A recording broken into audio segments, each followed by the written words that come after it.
Assalamualaikum warahmatullahi wabarakatuh. Daun salam daun selada, yang jawab salam semoga beristri dua, amin. Baiklah teman-teman, apa kabar semuanya? Semoga baik-baik saja dan selalu dalam lindungan Tuhan yang Maha Kuasa, amin. Teman-teman, pada video kali ini saya akan sharing tentang masalah bagusan mana menggunakan pupuk kandang ataupun pupuk kimia. Nanti kita akan sharing sedikit-sedikit dan apa yang sudah saya lakukan di kebun saya dan hasilnya seperti apa.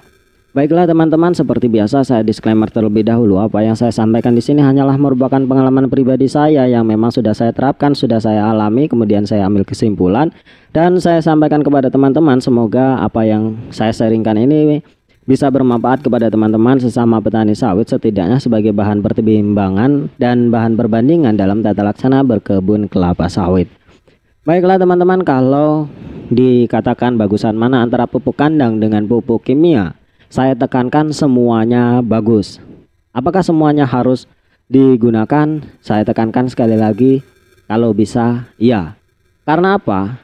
Kedua-duanya pupuk ini memiliki keunggulannya masing-masing dan kekurangannya masing-masing.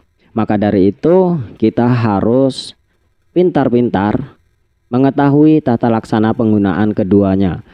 Dan tentunya ketika dikatakan salah satunya lebih penting, berarti kita harus meninggalkan salah satunya. Nah, yang saya lakukan di kebun saya menerapkan kedua-duanya. Karena apa teman-teman?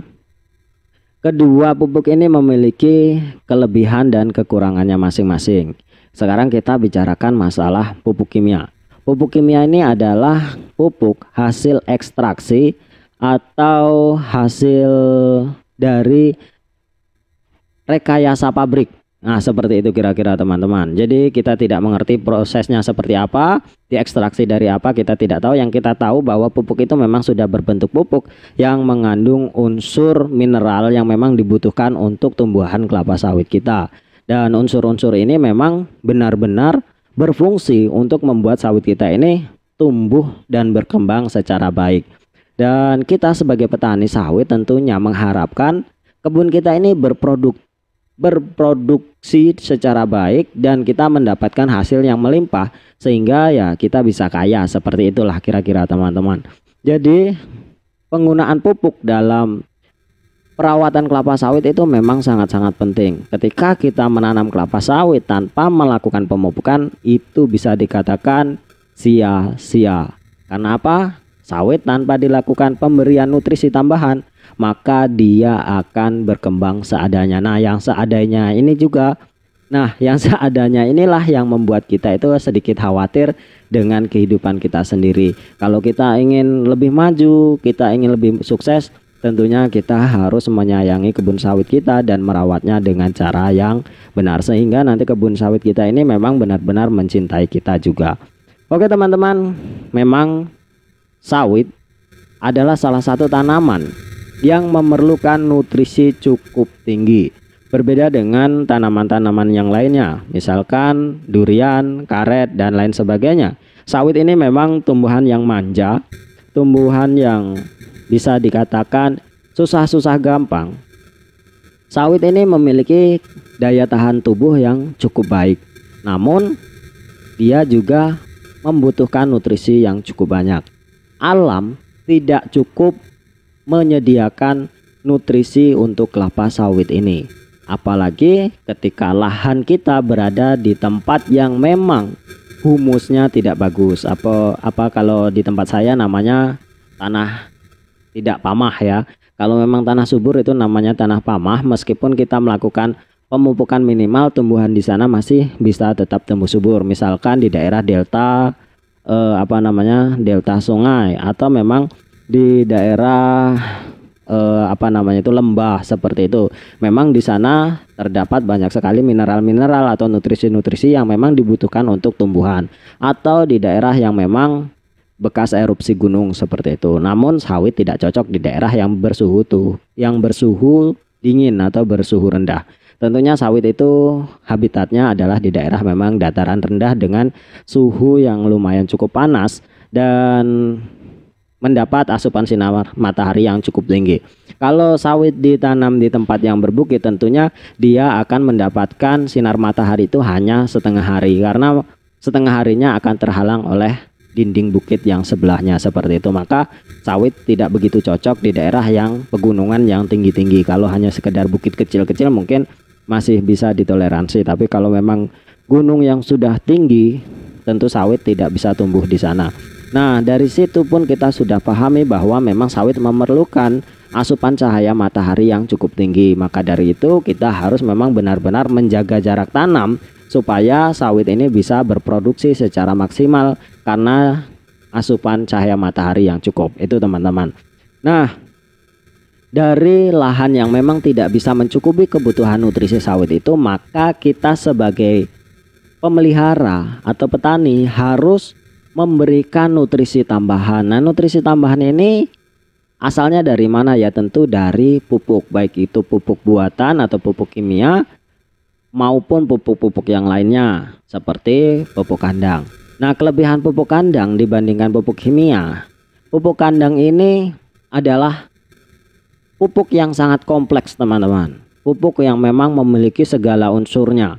Baik itu dari nitrogen, ada di sana kalium, ada di sana, terus fosfat juga ada di sana, boron ada di sana, semuanya kompleks. Bahkan unsur yang memang belum terbentuk menjadi nitrogen, menjadi kalium, dan di sanalah semuanya ada.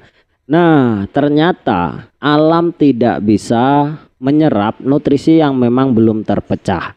Jadi itu masih sangat kompleks, masih berbentuk nutrisi atau unsur-unsur yang memang satu padu, belum bisa dipecah-pecah. Jadi secara biologisnya teman-teman seperti ini, tumbuhan itu mampu menyerap unsur itu ketika memang sudah menjadi unsur yang dibutuhkan oleh tumbuhan.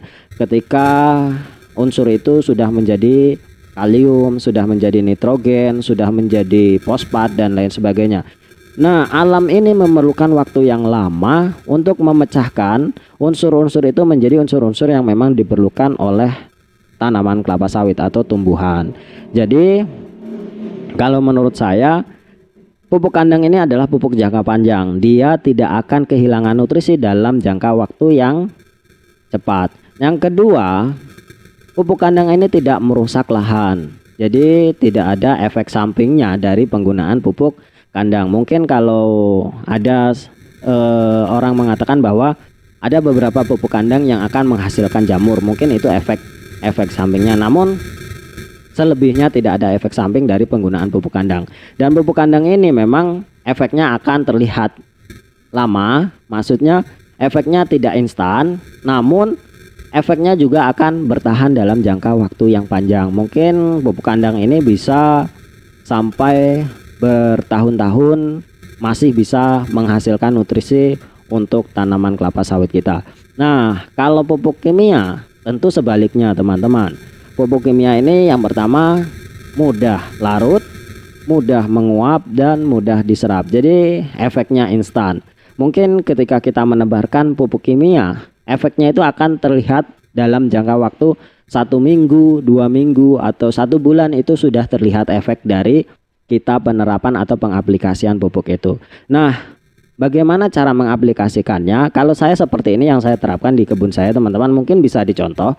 Saya menggunakan pupuk kandang, namun saya tidak melakukannya dalam satu waktu yang sama. Jadi paman saya ini memiliki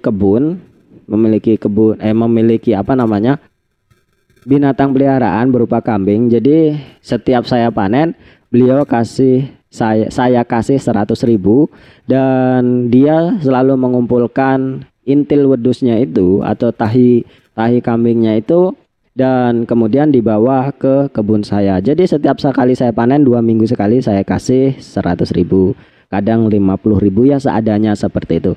Jadi lambat laun ya 1 karung, 2 karung, 3 karung itu saya letakkan di setiap batangnya. Jadi 1 batang 1 karung, dan itu terus bertahap karena memang pupuk kandang ini bisa berguna dalam jangka waktu yang lama. Mungkin teman-teman bisa mencontoh apa yang saya lakukan dengan menggunakan pupuk kandang, namun tidak sekaligus, karena tentunya kalau kita melakukannya dalam satu waktu sekaligus itu akan membuat kantong kita kebocoran atau keteteran. Dan ya, tentu kita sebagai petani sawit ingin mendapatkan hasil yang maksimal. Dan hasilnya seperti apa? Alhamdulillah ya, sawit saya tumbuh subur. Dan ketika memang saya tidak bisa memberikan pupuk kimia secara cukup, tentunya akan dibantu oleh pupuk kandang itu sendiri. Dan mungkin hanya inilah teman-teman sharing pada video kali ini, semoga bermanfaat. Terima kasih atas perhatiannya. Wassalamualaikum warahmatullahi wabarakatuh.